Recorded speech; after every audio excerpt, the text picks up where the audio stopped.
बिस्मिल्लाहिर्रहमानिर्रहीम। गुमनाम हीरो के मुअज़्ज़ज़ नाज़रीन, अस्सलामु अलैकुम। आइए चलते हैं कहानी की तरफ।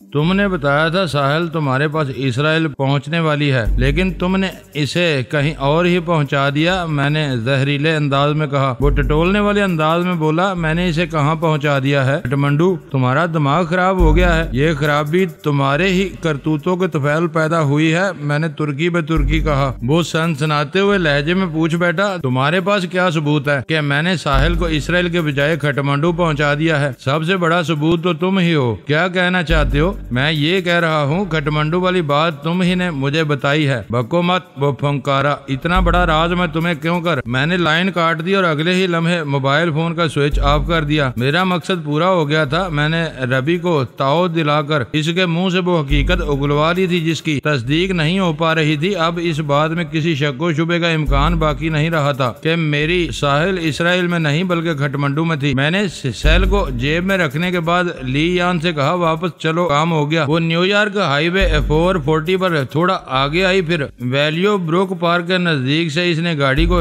यूएस इंटरस्टेट 278 पर मोड़ लिया। हमने इसी रोड पर सफर जारी रखते हुए स्टेट हदूद को अबूर किया और न्यूयॉर्क से न्यू जर्सी में दाखिल होने के बाद यूएस इंटरस्टेट 95 पकड़ ली। ली यान ने मुझे मुखातब करते हुए कहा, वजदान, मैं तुम्हारे बारे में बहुत कम जानती हूँ। हमारे हलके में पिछले चंद दिनों से तुम्हारा जिक्र होने लगा है। अभी जिंदगी में पहली मर्तबा मुझे तुम्हारे साथ सफर करने का मौका मिला है। तुम जबरदस्त एडवेंचरर हो। ली यान के लहजे से मुसरत अमेज हैरत ही झलकती थी। मैंने इसके तौसीफी कलमात के जवाब में कहा, ठीक कहती हो। हम दोनों के तर्जे जिंदगी में नुमाया फर्क है। तुम सारा दिन फोटो स्टूडियो में दुकानदारी करती हो और मेरी जिंदगी मुसलसल हरकत में है। ये तफावत भी बहुत अहम है। मैं महसूस कर रहा हूँ तुम अपनी जिंदगी से कुछ बोर हो। ऐसी बात नहीं है वजदान। वो एक लफ्ज पर जोर देते हुए बोली, हमें मुतहरक जिंदगी गुजारने का मौका मिलता रहता है, कभी एक साथ मिलकर और कभी अलहदा अलहदा, मगर जो थ्रिल तुम्हारी जिंदगी का खासा है इसका तजर्बा अभी तक नहीं हुआ। मैंने मजाक के रंग में कहा, दिल छोटा न करो ली यान, कुदरत तुम्हें भी ऐसा मौका जरूर देगी। वैसे एक बात बता दो, इस थ्रिल में हर लम्हा जिंदगी दाव पर लगी रहती है, इसी में तो मजा है। वो हैजानी लहजे में बोली। फिर हमारे दरमियान हल्की फुल्की गुफ्तगू होने लगी। ली यान ने मुझे बताया कि वो और शॉन मिस्टर हैंग के अहकाम की तामील करने के पाबंद है। बाजार वो लोग दोस्तों की तरह रहते हैं, मगर हिंग की हैसियत एक बॉस की सी है। वो इन्हें मुख्तलिफ मकासद के लिए काम में लाता रहता है। फोटो स्टूडियो तो एक आर्ट है और कारोबार का कारोबार भी है। इस स्टूडियो पर 2 मुलाजिम भी इन्होंने रखे हुए थे। ली यान और शॉन निगरानी और मैनेजमेंट वगैरह का काम करते थे। थोड़ी बेतकल्लफी हुई तो ली यान ने मुझे निजी जिंदगी के बारे में बताया। इनकी शादी को 4 साल हो गए थे, लेकिन अभी तक वो बे औलाद थे। इनकी महरूमी का सुनकर मुझे अफसोस हुआ। मैंने हमदर्दाना लहजे में कहा, औलाद बहुत बड़ी नेमत है, इसके बगैर शादीशुदा जोड़े की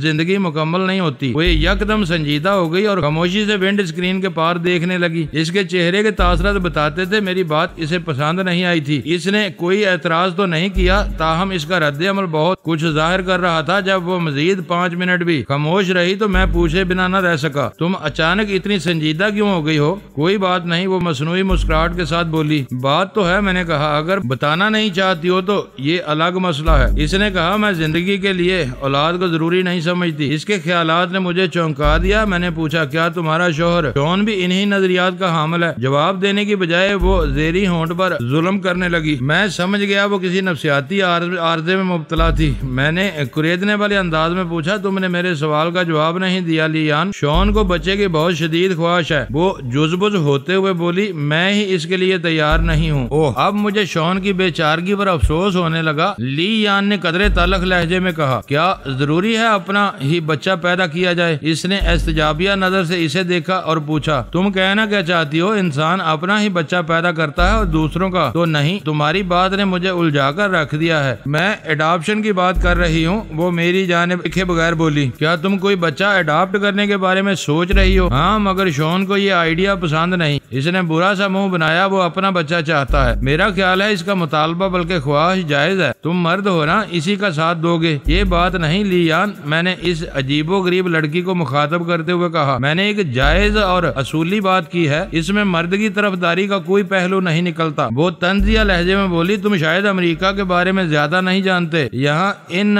वांटेड बेबीज का रेशो बहुत ज्यादा है। लातदार बच्चे लवारसों की तरह मुख्तलिफ फलाही मराकज में पलते हैं। अगर हम वहाँ से कोई बच्चा अडॉप्ट कर ले तो एक इंसान को बेहतर जिंदगी फराहम कर सकते हैं। ये एक तरह से नेकी का काम भी होगा। एक लम्हे को रोक कर इसने मुझसे सवाल किया, क्या शॉन की तरह तुम भी अडॉप्शन को बुरा समझते हो? नहीं, मैंने नफी में गर्दन हिलाई। मैं अडॉप्शन को हरगिज बुरा नहीं समझता, मगर ये काम अगर नजरिया जरूरत के तहत किया जाए तो वाकई इसमें बड़ी और कोई नेकी नहीं। नजरिया जरूरत से तुम्हारी क्या मुराद है? इसने पूछा। अगर कोई शादीशुदा जोड़ा बच्चा पैदा करने की कुदरती सलाहियत से महरूम हो तो इस सूरत में अडॉप्शन नजरिया जरूरत के तहत होगी। मैंने वजाहती अंदाज इख्तियार करते हुए कहा, क्या तुम लोगों के साथ इस किस्म की कोई प्रॉब्लम है? नहीं, बिल्कुल नहीं, वो कतई अंदाज में बोली। फिर मैं यही कहूँगा कि तुम गलती पर हो, मैं क्या करूँ? वो स्टीयरिंग पर हाथ मारते हुए बोली, बस मैं बच्चा पैदा नहीं करना चाहती। मैं 3 बार अबार्शन करवा चुकी हूँ। तुम फितरत से खुली जंग कर रही हो, मैंने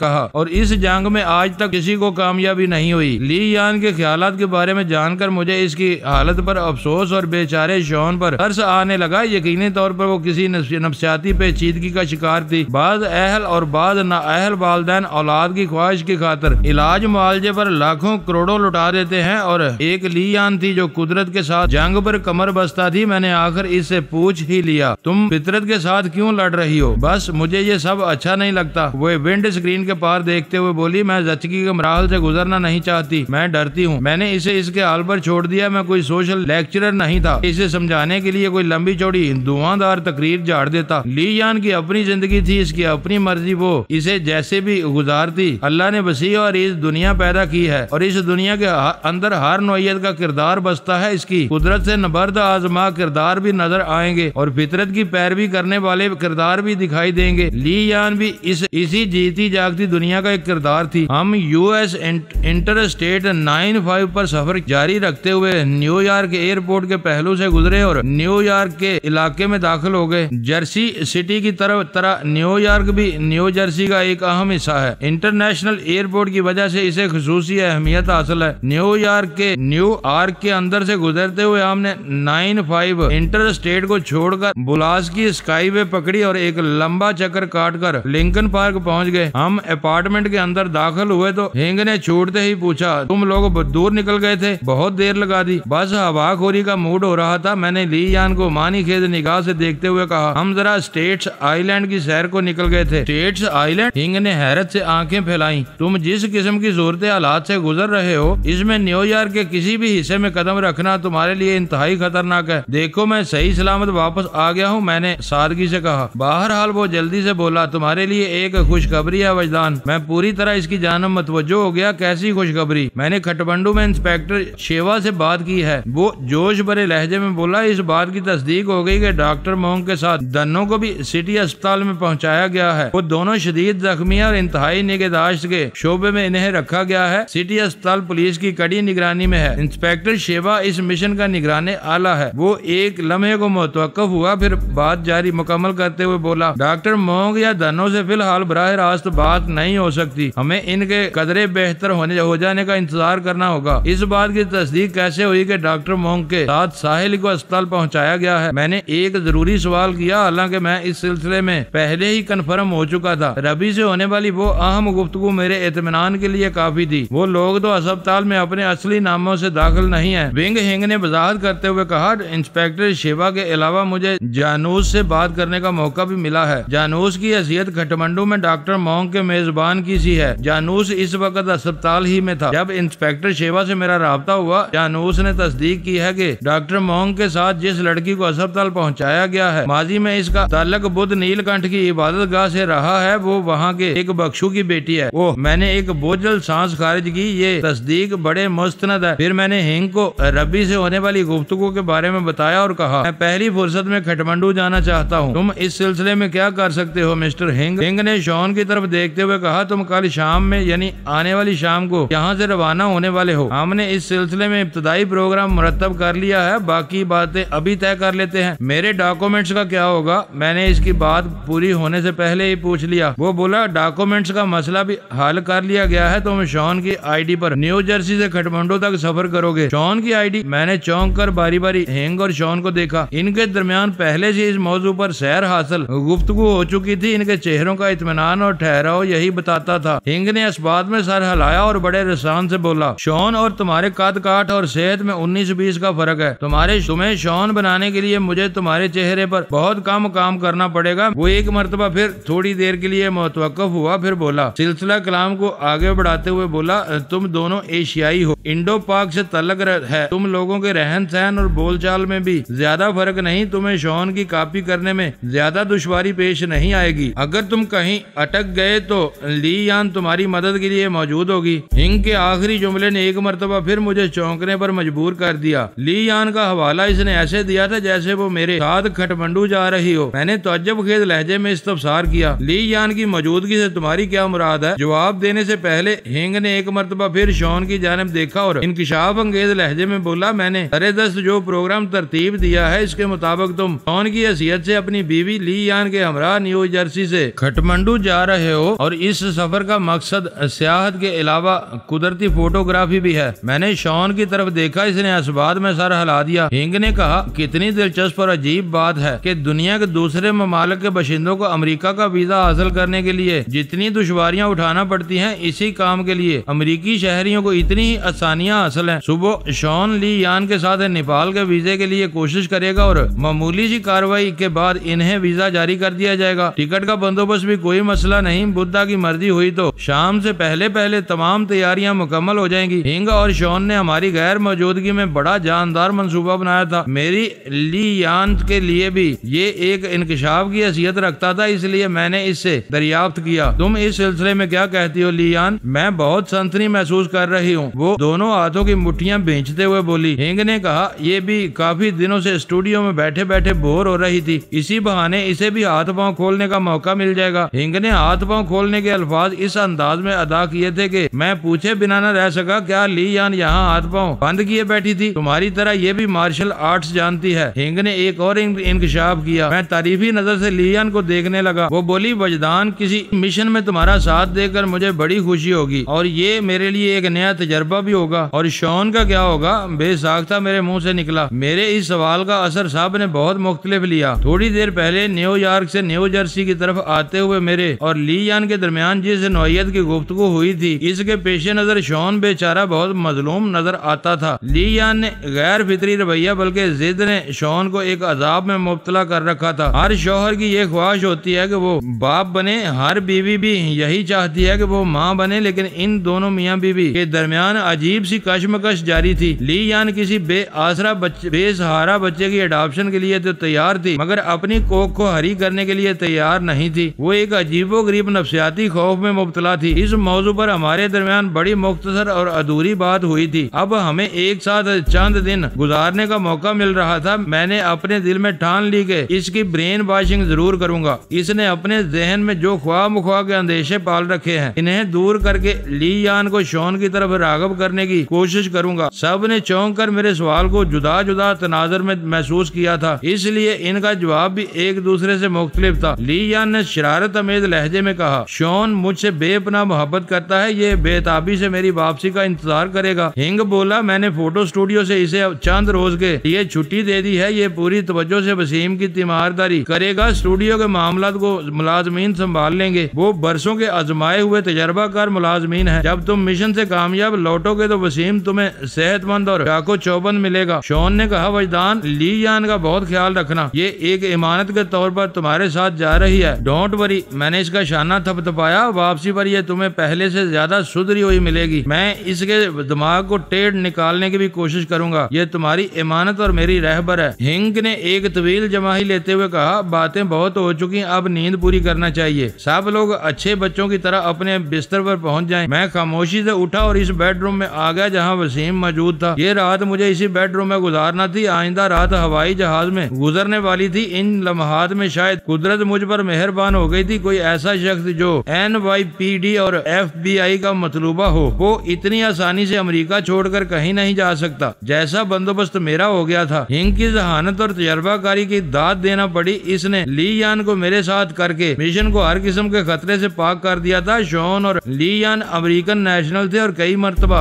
अमेरिका से बाहर दीगर ममालिक का सफर कर चुके थे। अमेरिकन नेशनल होने का मतलब है हुकूमत और कानून की नजर में मोतबर होना। कोई सोच भी नहीं सकता था कि शॉन के बेस में वजदान अमेरिका को ठेंगा दिखाकर बाय बाय करने वाला था, वो वजदान जिसे अमेरिका दुश्मन करार दिया जा चुका था। मैंने बिस्तर पर लेटने से पहले वसीम का जायजा लिया और इसकी तरफ से मुतमिन होने के बाद सोने की तैयारी करने लगा। मैं नहीं जानता था वसीम को जब मेरे प्रोग्राम का इल्म होगा तो वो क्या रद्द-ए-अमल जाहिर करेगा, लेकिन ये बात तय थी कि वो मेरे प्रोग्राम में कोई तब्दीली मुमकिन नहीं थी। मैंने सोच लिया था न्यू जर्सी से रवाना होते वक्त मैं वसीम के बारे में विंग हिंग को खुसूसी हिदायत दे दूंगा। मैं इस वक्त नींद के शदीद गलबे में था। जी चाह रहा था आंखें बंद करूं तो बरसों बाद ही बेदार हूं। मैंने खुद को नींद के हवाले करने से पहले साहिल को अपने तस्वर में चमकाया और थर्ड आई के तवस्सुत से इस तक रसाई हासिल करने की कोशिश की। मेरी ये कोशिश नाकाम साबित हुई। वो रवि के कब्जे में तो नहीं रही थी, ताहम इसकी डाली हुई गिरा बाकी थी। रवि ने मेरे तस्वर की राह में साहिल के आगे एक ऐसी दीवार खड़ी कर दी थी कि मेरे तखय्युल का परिंदा इस दीवार से सर टकरा कर रह जाता। थोड़ी सी तस्वराती दौड़ धूप के बाद मैं वापस आ गया। इसके बाद मैंने तीसरी आंख के सामने डॉक्टर मोंग के खदोखाल को उजागर किया और अगले ही लम्हे इसके माहौल में पहुंच गया। वहां तक रसाई हासिल करने में मुझे एक लम्हे की देर हो गई। माहौल में दाखिल होते ही मैंने इसके कमरे से किसी को निकलते हुए देखा। मैंने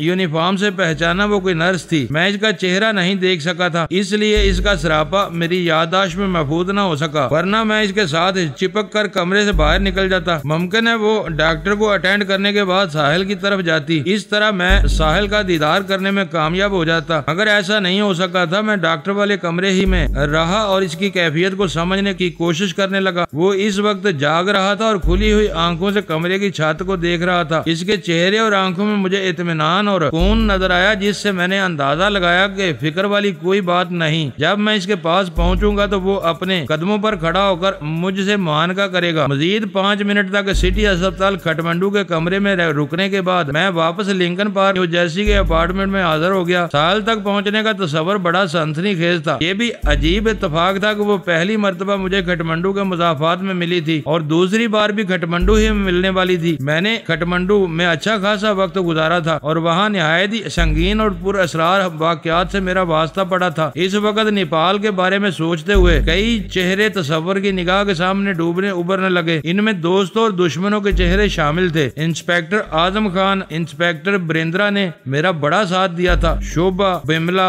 मायामती और नीलगिरी की यादें भी मेरे जहन में ताजा थी। मैं गौतम बोस, चांगली और नागपाल की दुश्मनी को भी नहीं भूला था। इनमें से कई अफराद आप जिंदा नहीं थे और जो जिंदा थे वो भी पता नहीं कहां बिखर चुके होंगे। नेपाल और वहां के लोगों के बारे में सोचते हुए अचानक मैंने महसूस किया जैसे इस कमरे में मेरे और वसीम के अलावा भी कोई मौजूद हो। इस ख्याल के साथ ही मैंने बेसाख्ता आंखें खोल दी, लेकिन अपने और वसीम के सिवा किसी को ना पाया। मेरे महसूसात ने मुझे धोखा दिया था। नहीं, ये धोखा नहीं था। ओह, वो भी वहाँ मौजूद थी। मैंने कमरे में इसके बदन की मखसूस मशहूर कुन खुशबू को महसूस किया। मैं इस खुशबू को हजारों खुशबुओं में अलग पहचान सकता था। ये खुशबू कभी मेरे जिस्म का हिस्सा भी रही थी। वो पर्वतों की मलका नीलगिरी की मखसूस खुशबू थी। मैंने कमरे में चारों जानब नजर दौड़ाई और धीरे से इसे पुकारा, नीलगिरी। मेरी इस पुकार का कोई जवाब मौसूल न हुआ, मगर वो बीनी बीनी महक बदस्तूर महसूस होती रही जो नीलगिरी की वहाँ मौजूदगी का बैन सबूत थी। मैंने 2-3 बार और इसे आवाज दी, लेकिन जवाब में इसकी जानब खामोशी तारी रही। मैंने आंखें बंद कर ली। इसी वक्त मेरी समात में इसकी रेशमी आवाज रस घोलने लगी। इसने खनकता हुआ एक सुबह खराम कह लगाया था। मैं इसे नकरई कह के तिलस्म में खोकर रह गया। इस खनक की शरीनी मेरे असाब को शांति में भगोने लगी। मैं इसी मधुशाला में जेरो जबर हो रहा था कि कमरा इसके वजूद से खाली हो गया। ताहम इसके अंग अंग से फूटने वाली मधुर और कैफ आवर खुशबू इसके जाने के बाद भी काफी देर तक कमरे की फजा और दरो दीवार में क्याम पजीर रही। नीलगिरी ने नया पैंतरा बदलकर मुझसे नए अंदाज की अटखेलियां शुरू कर दी थी। पता नहीं वो ऐसा क्यों कर रही थी। मैं ये नहीं जान सकता था कि मेरा तस्वर और आवाज मुझे फरेब दे रहे हैं। इसकी आमद तो हो रही थी, मगर वे अंदाजे दिगर। कराची में होने वाली आखिरी मुलाकात में इसने दावा किया था अब वो मेरे पास नहीं आएगी, बल्कि मुझे अपने पास आने पर मजबूर कर देगी। लेकिन नकली वजदान के भयानक अंजाम के बाद इसने दोबारा एंट्री मारना शुरू कर दी थी। हैरत और उलझन इस बात की थी कि वो अब मुझ पर जाहिर क्यों नहीं हो रही थी। थी। पर्दा नशीनों के मानंद मेरे माहौल में वार्द होकर क्या साबित करना चाहती थी। अचानक एक ख्याल ने मुझे बुरी तरह चौंका दिया। मैं अमेरिका से नेपाल जाने वाला था और नेपाल से नीलगिरी का स्थान ज्यादा दूर नहीं था। मैं गैर महसूस अंदाज में मलका कोहसार के नजदीक जा रहा था। आइंदा रोज 10 बजे के करीब मेरी आंख खुल गई। वसीम मुझसे पहले बेदार हो चुका था और एक तकिए से टेक लगाए बैठा था। मुझ पर नजर पड़ी तो वो खफीफ अंदाज में मुस्कुराया। मैंने इसकी मुस्कुराहट का जवाब मुस्कुराहट से दिया और बिस्तर छोड़ दिया। तुम ठीक तो हो? मैंने करीब आकर इसके जख्मों का जायजा लेते हुए पूछा। इसका बायां बाजू और दायां पांव पट्टियों में लिपटा हुआ था। वो नकाहत भरे लहजे में बोला, पहले से बहुत बेहतर हूँ। बहुत मामूली दर्द महसूस हो रहा है। ये मेरी मरहम पट्टी किसने की है? रात जब लीयान एक नर्स का रोल अदा कर रही थी तो वसीम नीम बेहोश था। वो नहीं जानता था इसे किस किस्म का मेडिकल ट्रीटमेंट दिया गया था। मैंने इसके सवाल का जवाब देने से पहले सवाल किया, तुम कब सोकर उठे हो? कुछ 10 मिनट पहले, इसने जवाब दिया। बैठने को जी चाह रहा था इसलिए तकिए से टेक लगा ली। इसका मतलब है तुम अभी तक बेड से नीचे उतरे हो और ना ही तुम कमरे से बाहर गए हो। फिलहाल ये मेरे बस में नहीं। इसने अपने पाँव की मजदूरी की जानब इशारा किया। वो मैं एक गहरी सांस लेकर रह गया। फिर मैंने निहायत मुख्तसर अल्फाज में इसे इन हालात के बारे में बताया जो इसकी बेखबरी के दौरान में वाक़या हुए थे। वो तो सबवे से निकलने के बाद हिंग की गाड़ी में बैठते ही बेहोश हो गया था। मैंने इसे अपने न्यूयॉर्क से न्यू जर्सी पहुंचने, इसकी मेडिकल ट्रीटमेंट और शॉन ली यान के बारे में बताया। वो बड़ी तवज्जो और हैरत से मेरी बात सुनता रहा और मेरे खामोश होते ही इसने सवाल कर दिया, क्या इस अपार्टमेंट में हमारे अलावा भी कुछ लोग मौजूद हैं? मैं जब रात को सोने के लिए इस कमरे में दाखिल हुआ था तो हिंग के अलावा शॉन और ली यान भी यहाँ मौजूद थे। मैंने कहा, मौजूदा सूरत हाल के बारे में मैं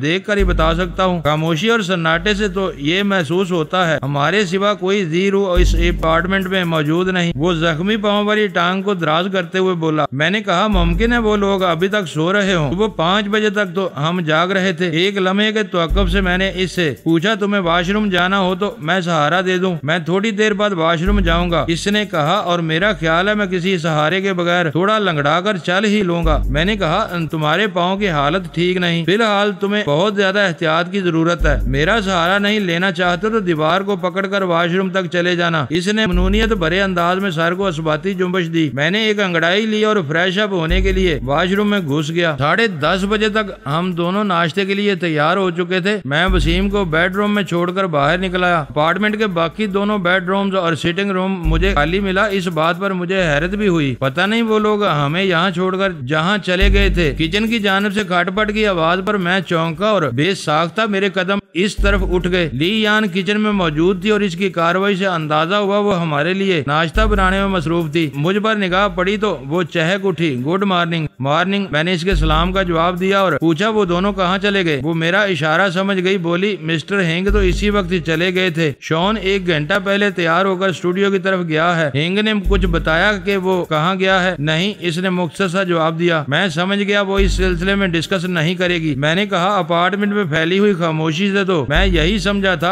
आप लोग हमें छोड़कर कहीं चले गए हो। शॉन का स्टूडियो जाना जरूरी था, इसने हाथ रोके बगैर कहा। मुलाजमों को मुख्तलिफ हदायत देना है ताकि 2-3 रोज तक वो काम को अच्छे तरीके से संभाल सकें। इन्हें यही बताया जाएगा कि हम दोनों कैलिफोर्निया तक जा रहे हैं और 2-3 दिन में वापस आ जाएंगे। वो थोड़ी देर को मतवक्कफ हुई, फिर इजाफा करते हुए बोली, वैसे मुझे मालूम हो गया था तुम दोनों बेदार हो चुके हो, इसीलिए मैं तुम लोगों के लिए नाश्ता बनाने में लग गई। तुम अपने दोस्त को सहारा देकर इधर ही ले आओ। नाश्ते के बाद मैं इसकी चोटों का मुआयना भी करूंगी। अपार्टमेंट का किचन खासा कशादा था और डाइनिंग टेबल भी इसके अंदर ही लगी हुई थी। मैंने ली यान की बात के इख्तिताम पर कहा, ये 2-3 दिन के लिए कैलिफोर्निया वाली बात मेरी समझ में नहीं आई। अगर हमें वापसी में हफ्ता 10 दिन लग गए तो इस स्टेटमेंट का क्या होगा? ये एक डमी स्टेटमेंट है, वो मेरी जानब देखते हुए बोली, और इसे मिस्टर हिंग के हुक्म पर तैयार किया गया है। 3 दिन बाद शॉन स्टूडियो जाने लगेगा और यही जाहिर करेगा मुझे कैलिफोर्निया में अभी चंद रोज मजीद क्याम करना है। इस तरह ये मामला निभ जाएगा। मैंने पुरमानी अंदाज में अस्बात में सर हिला दिया। मैं हिंग की प्लानिंग की तय में पहुंच गया था। वो मेरी और ली यान की बैरूनी मुल्क रवानगी को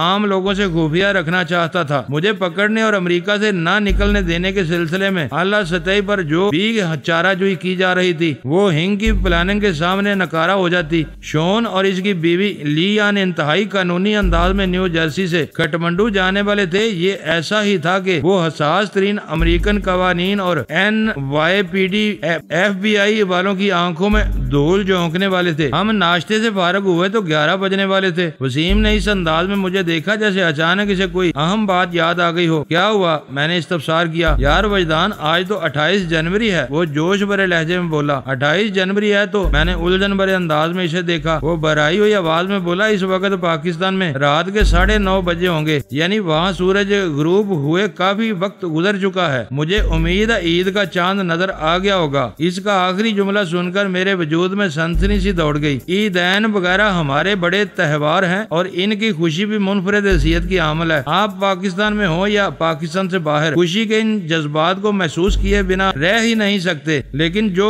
मजा अपनों के साथ ईद मनाने का है वो दयारे गैर में कहाँ। विदेश में तो रोजा नमाज का वो एहतमाम नहीं हो पाता जो अपने वतन की रवायत है। अगर पाकिस्तान में इस रोज चांद हो गया था तो अगले रोज यानी 29 जनवरी को वहाँ ईद उल फितर मनाई जाने वाली थी। मैंने वसीम के जोशो जज्बे को देखते हुए कहा, तुम्हें फौरन अपने घर फोन करना चाहिए। वहाँ जा नहीं सकते तो कम से कम इन्हें ईद मुबारक ही कह दो। एक लम्हे को रोककर मैंने इजाफा किया, और हाँ, अपनी खैर खैरियत की खबर देने के बाद इन्हें ये भी बता देना कि तुमने मैनहट्टन और टैक्सी ड्राइवरी को तर्क कर दिया है। अपनी नई जॉब और पते ठिकाने के बारे में तुम इन्हें बाद में बताओगे। इसने इस बात में गर्दन हिलाई तो मैंने ली यान से फोन के बारे में मालूमात की। इसने बताया कि इस अपार्टमेंट के फोन से ओवरसीज डायलिंग हो सकती थी। चुनांचे वसीम ने पूरे 10 मिनट तक अपने घर वालों से बात की। वहाँ चांद नजर आ गया था और अगली सुबह वहाँ ईद मनाई जाने वाली थी। इसकी देखा देखी मुझे भी तरारी आ गई।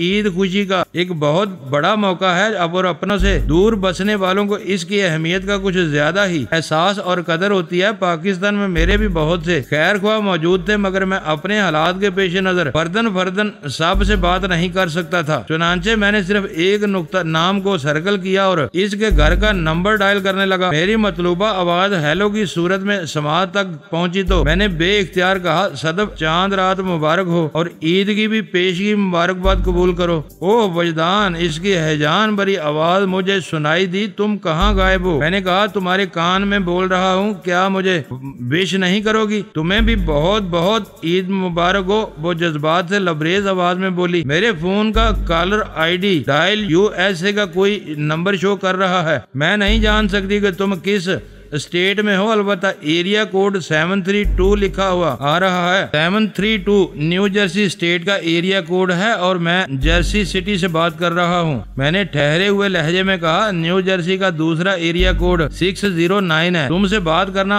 कितना अच्छा लग रहा है। वो मुसरत भरे लहजे में बोली, कब तक अमेरिका में रुकने का इरादा है? पाकिस्तान कब आ रहे हो? वो एक ही सांस में 2 सवाल पूछ गई। मैं इसकी बेताबी और अपने हालात की नजाकत को बखूबी समझ रहा था। चुनांचे मैंने कहा, कहीं आना जाना कब मेरे इख्तियार में था? मैं यहाँ के वक्त के मुताबिक आज रात किसी वक्त अमेरिका से प्रवास कर जाऊंगा। मेरी अगली मंजिल नेपाल का शहर काठमांडू होगी। बहरहाल एक लम्हे के तवक्कुफ से मैंने इजाफा करते हुए कहा, इंशाअल्लाह बहुत जल्द हमारी मुलाकात होगी। साहिल का क्या हाल है? इसने तशवीश भरे लहजे में दरियाफ्त किया। तुम इसे पाने में कामयाब हो गए हो? हमारी जब भी बात होती वो साहिल की खैरियत जरूर मालूम करती थी। वो साहिल के लिए बड़ी फिक्रमंद रहती थी और ये फिक्रमंदी मसनूई नहीं बल्कि हकीकत पर मबनी थी। मैं सदफ के जज्बात और एहसासात को पूरी तफसील से जानता था। मेरे और साहिल के दरमियान जिस नोयत की दूरी हायल हो गई थी, इसकी रोयदाद सुनाने का वक्त नहीं था। चुनांचे मैंने निहायत ही मुख्तसर सा जवाब दिया, मैं साहिल के सिलसिले में ही काठमांडू जा रहा हूँ। काठमांडू में तुम्हारा क्याम किस जगह होगा? फिलहाल इस बारे में कुछ नहीं कह सकता, मैंने गोल मोल जवाब दिया। वो मेरी मजबूरी को समझते हुए बोली, ठीक है, वादा करो तुम काठमांडू पहुँचकर मुझसे राब्ता करोगे और मुझे अपने पते ठिकाने से भी आगाह करोगे। मैंने ये वादा करते हुए अलविदाई कलमात का इस्तेमाल किया और खुदा हाफिज कहकर टेलीफोनिक राब्ता मौकूफ कर दिया। सदफ मेरी जिंदगी के एक बड़े हिस्से पर काबिज थी, लेकिन हालात की सितमदरीफी ने हमें एक दूसरे से दूर कर दिया था। सदफ बहुत ही खुले दिल और कशादा ज़हन की मालिक थी। मैंने अपनी जिंदगी में आने वाली लड़कियों से इसे बहुत मुख्तलिफ पाया था। मेरे तजर्बात के मुताबिक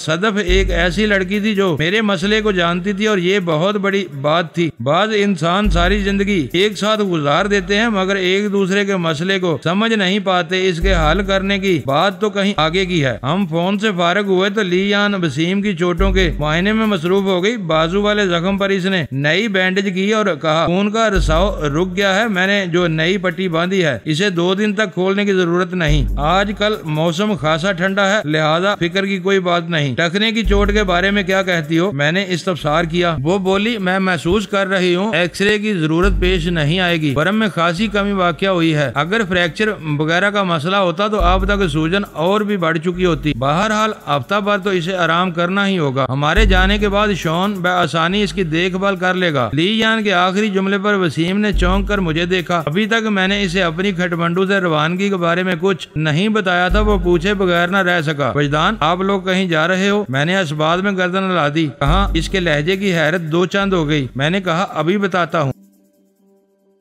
मुअज़्ज़ज़ नाज़रीन, लाइक करें, शेयर करें और कमेंट्स बॉक्स में पाक आर्मी जिंदाबाद, पाकिस्तान पाइंदाबाद का नारा ज़रूर दर्ज करके अपने मुल्क पर फ़ख्र करें और पाकिस्तान की बुनियादें मजबूत करने में अपना किरदार अदा करें। वीडियो देखने का शुक्रिया। मुअज़्ज़ज़ नाज़रीन, अपना ख्याल रखिएगा और हमारे चैनल का भी। ISI पाक आर्मी जिंदाबाद, पाकिस्तान पाइंदाबाद।